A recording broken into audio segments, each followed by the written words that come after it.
Hello family, welcome back to my channel. তো আমরা এবারে ডে 2তে লামাহাট্টা থেকে বেরিয়ে এবারে আমরা দার্জিলিংয়ের উদ্দেশ্যে যাচ্ছি। তো পথে আমরা কিছুটা সাইট সিন করতে করতেই যাব। তো এটা হলো প্রথমে আমাদের ফার্স্ট সাইট সিন, এটা হলো লামাহাট্টা পাইন ফরেস্ট। তো এই যে এখানে এত বড় বড় গগনচুম্বী পাইন ফরেস্ট ছিল, তো এই বিষয়ে আমি তো অনেক ভিডিও বানিয়েছি, তোমরা একটু সকলে সেটা দেখে নিও। তো এই লামাহাট্টা সম্বন্ধে এইটা হলো আমি সাইট সিনের ভিডিও, এটা আমি প্রত্যেকটা স্টেপ আলাদা আলাদা করে ছোটো ছোটো করে দিয়ে দিয়েছিলাম, তো সেই ভিডিওগুলো তোমরা দেখে নিও একবার। তো এবারে আমরা লামাহাট্টা পাইন ফরেস্ট থেকে বেরিয়ে আসছি তিনচুলে টি গার্ডেনে। তো এখানে যারা স্টে করতে চাও, এটাও একটা অফবিট প্লেস, এখানে তারা স্টে করতে পারো। এখানে নানা রকম হোমস্টে আছে, তো সেখানে তোমরা স্টে করতে পারো। কিন্তু আমরা এখানে তো স্টে করিনি, আমরা শুধুমাত্র লামাহাট্টাতেই স্টে করেছিলাম। আর এখানে এমনি যারা চাইবে তারা স্টে করতে পারে। তো এই যে দেখো এখানে টি গার্ডেনগুলো, তো এখানে ছোটোখাটো টি গার্ডেন আছে, তো এখানে ফটোশ্যুটের জন্য যথেষ্ট ভালো। তো আমরা কিছুটা লাড্ডুবাবুর সঙ্গে ভিডিও শ্যুট করে নিচ্ছিলাম, আর ও খুব মজা করছিল ওইখানটা। এই যে দেখো কীরকম আমার সাথে ঘুরে ঘুরে ঘুরে ঘুরে টি গার্ডেনের টিগুলো ভালো করে দেখছিল। ওই যে হাত দিয়ে এগুলো আমাকে জিজ্ঞাসা করছিল যে মাম্মাম এগুলো কী গাছ, এগুলো এত সুন্দর ছোটো ছোটো কী সুন্দর হয়ে আছে। তো আমি ওকে বলছিলাম যে এটা চা গাছ। তো ও দেখছিল ওইদিকে নানা রকম পাহাড়গুলো।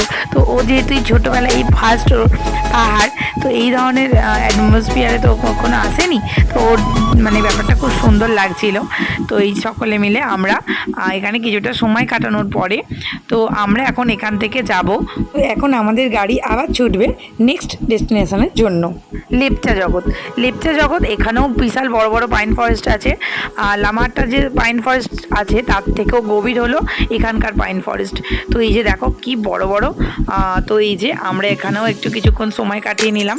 তো তারপরে আমরা এখানে দেখবে তোমরা জাস্ট মেঘগুলো দেখো, তোমাদের জাস্ট দারুণ লাগবে। মানে মেঘগুলো জাস্ট নিচে দিয়ে যাচ্ছে, এত সুন্দর লাগছে। ক্যামেরায় কতটা ক্যাপচার করতে পেরেছি বলতে পারবো না।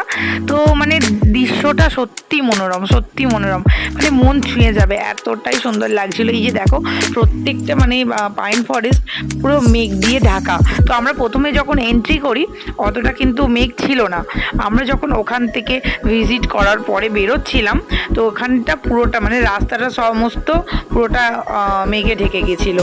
এই যে দেখো মেঘগুলো কীরকম একদিক থেকে একদিকে যাচ্ছে, এই যে দৃশ্যটা সামনে থেকে দেখার মজাটাই আলাদা। তা তোমরা যদি এই দার্জিলিং যাও অবশ্যই তোমরা কিন্তু লেপচা জগৎটা পারলে একবার ভিজিট করো, তাহলে তোমাদের যথেষ্ট ভালো লাগবে। এখানে যে প্রাকৃতিক সৌন্দর্যটা জাস্ট মন ছুঁয়ে যাবে। এই যে গগনচুম্বী, এই দেখো দেখো দেখো এই যে কতটা মানে আর কি ভালো করে মেঘগুলো ছেয়ে গেছে চারিদিকে।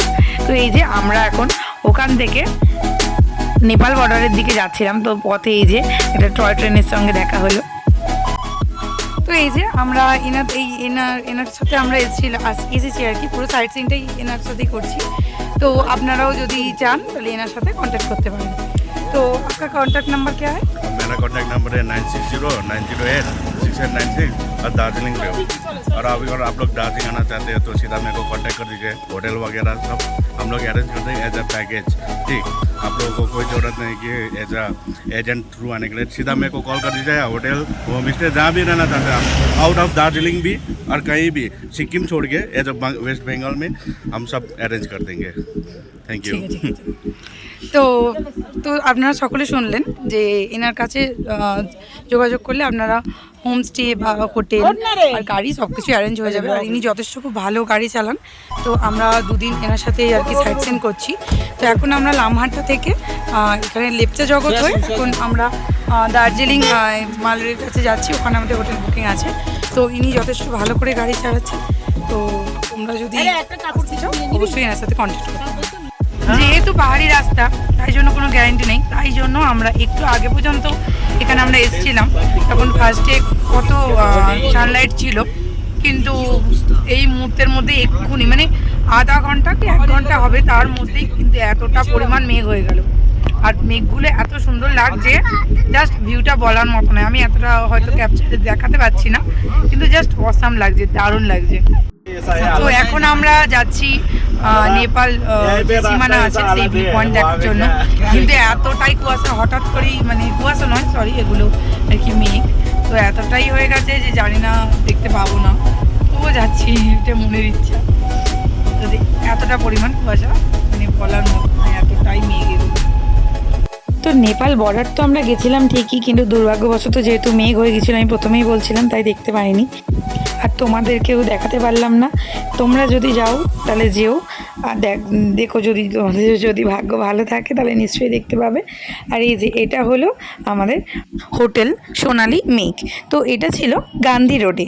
তো মাল রোড থেকে ওয়াকিং ডিস্টেন্স প্রায় 10 to 12 মিনিটস, কাছাকাছি মোটামুটি প্রায় ধরে নাও 800 মিটারের মতো হবে, 700-800 মিটার। তো যেহেতু রাস্তা সমতল ছিল তাই জন্য আমাদের হাঁটতে কোনো সমস্যা হয়নি। তো এই যে আজকের মতো ব্লগটা আমি এখানেই শেষ করব। এই যে আমরা সন্ধ্যেবার দিকে একটুখানি ঘুরতে বেরিয়েছিলাম। তো এই যে এটা হলো ওয়াচ টাওয়ারের কাছাকাছি যেহেতু, আর এই যে গান্ধী স্ট্যাচু। তো তোমাদের সাথে দেখা হচ্ছে পরবর্তী কোনো ভিডিও। ধন্যবাদ।